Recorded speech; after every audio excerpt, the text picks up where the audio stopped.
মুন্সিগঞ্জের গজারিয়ায় ঢাকা-চট্টগ্রাম মহাসড়কে ভয়াবহ সড়ক দুর্ঘটনায় ট্রাকের ভেতরে আটকে পড়া এক হেলপারকে প্রায় ১ ঘণ্টার উদ্ধার অভিযানের পর জীবিত উদ্ধার করেছে ফায়ার সার্ভিস।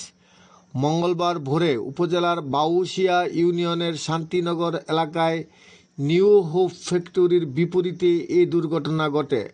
আহত মাহমুদ হাসান, বয়স ১২ বছর, তার বাড়ি নোয়াখালী জেলায়।